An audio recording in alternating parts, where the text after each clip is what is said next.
Here's how to lucid dream tonight the easy way. Okay, so if you want to lucid dream tonight, there's all sorts of options available to you, but most of them are quite complicated. Visualize this strange scene, repeat this peculiar mantra, focus on your body whilst also focusing on your emotions. It can be quite overwhelming, but there's also a much easier way to lucid dream.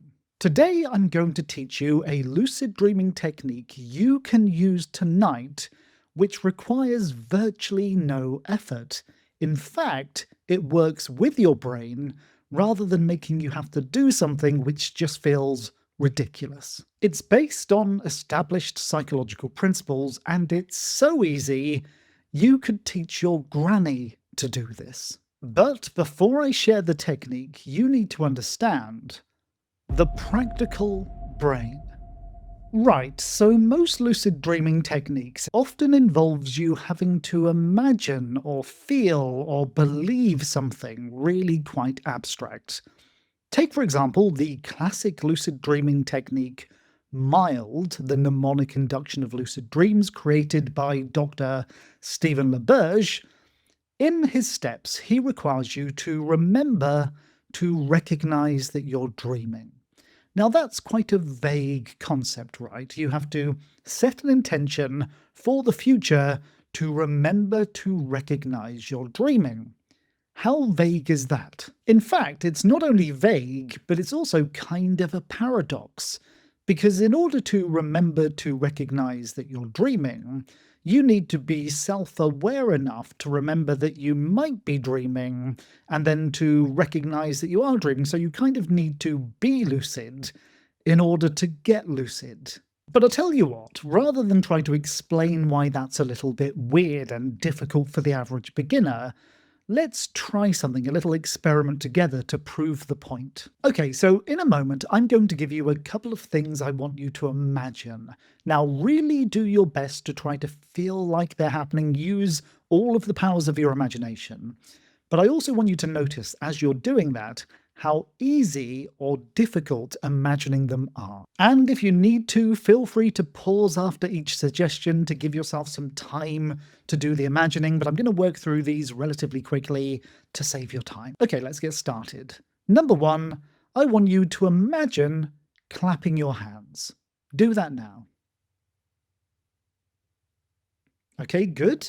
Now I want you to imagine feeling really, really angry. Do that now. Okay, good. Now number three, I want you to imagine pinching your earlobe. Do that now. Okay, good. Now I want you to imagine realizing that you're dreaming. Do that now. Okay, good. Now I want you to imagine putting on your shoe. Do that now. And finally, I want you to imagine being really, really happy, ecstatically happy. Do that now. Okay, so what actually happened there? Internal versus external. Okay, so everyone's imagination is slightly different. It works in different ways. Some people are visual, some people are tactile, etc., etc. But what you probably found was that the practical imaginings, pinching your earlobe, putting on your shoe, that kind of thing, were relatively straightforward to do.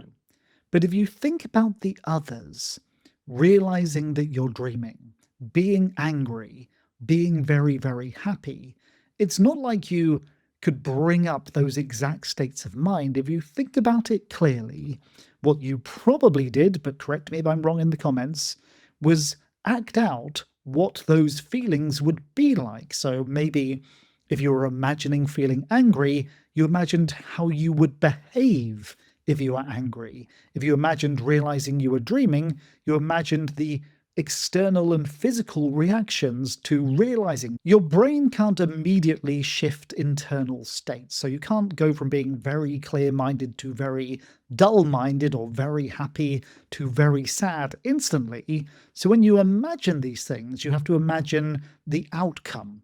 But the practical imaginings, pinching your earlobe, etc., they don't require an internal change of state.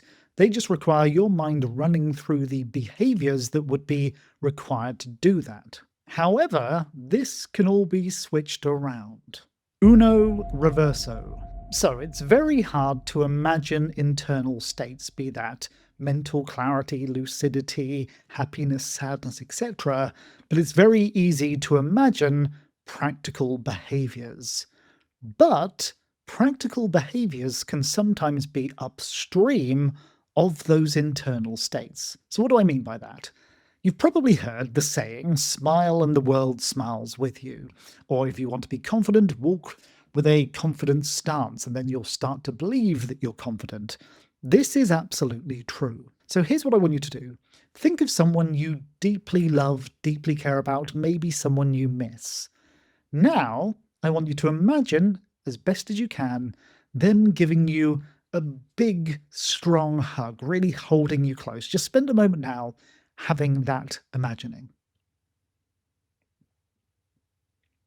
And what you probably found is that now, when you're imagining the physical action, that is upstream of the feeling of happiness and comfort that the hug would give you. So the imagined hug instigates the feeling that you were finding it hard to imagine. So, trying to feel happy and comforted is quite abstract and it's hard to imagine on its own. But if you imagine being hugged by someone you love, that tends to instigate that feeling. It is downstream from the behavior. Equally, mental clarity, lucidity, is an abstract state.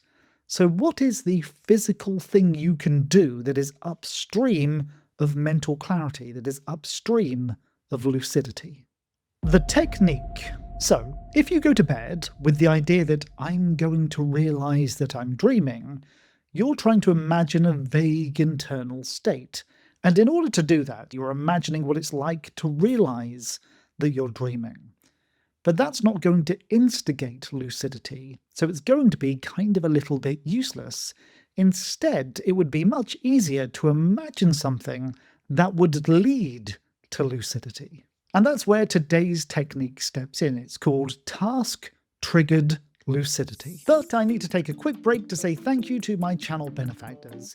Thank you to Command Baker, Dreamer Dave, Rock Geezer, Murat Yilmaz, and DreamLeak7. And if you want to be mentioned in the next video, hit the join button and choose Channel Benefactor. Okay, so what physical behavior leads to lucidity? Well, it's pretty straightforward. It's a reality check, and for this technique, it's the nose pinch test. If you pinch your nose and try to breathe through it, and you find you can breathe through it, then you're dreaming. If you can't breathe through it, then you're awake. But it's a simple physical action. It's very easy to imagine doing. And because it's easy to imagine, it's very easy to use as an intention. Because if you say to yourself, in 10 minutes time, I'm going to pinch my nose and try to breathe through it, that's a very simple program to give your brain. It's working with your brain skills. It's much easier than saying, in 10 minutes time, I'm going to realize that I'm clear-minded and understand my situation. That's a very vague program to give your mind. Or in other words, you don't need to have a clear mind to remember to pinch your nose and try to breathe through it. But if you do remember to do that, it will lead to lucidity if you're dreaming. The physical behavior is upstream of the outcome we want, which is lucidity. So how do we use that as a lucid dreaming technique? Let me give you a practical example. When you wake up in the middle of the night and you intend to fall back to sleep and try to have a lucid dream, set this very simple intention. The next time I see something, I'm going to pinch my nose and try to breathe through it. Now, you can imagine doing that in a few different scenarios, but really do whatever you need to do to firmly set that intention. You're not asking yourself to realize something vague or abstract. You're just going to notice that you're seeing something and you're remembering to do a practical action. It is task-triggered lucidity. Because after you've done the nose pinch test, you will realize you're dreaming. And this is something that you use all the time already without realizing it. When you're going for a flight on holiday, you tell yourself, remember to pick up the passport. When you're leaving the house, you've told yourself, remember to pick up the keys. You're remembering a simple physical action. Only in this instance, that action will lead to you realizing you're dreaming. Simple actions are easy for your mind to remember and to put into practice, but some actions will lead to a change of mental state. It's much easier to give your mind a simple task that will lead to lucidity than to tell your mind to be lucid in the future. If you've enjoyed this video, let me know in the comments, hit the like button, and try watching one of the videos on the screen right now. I'll see you there.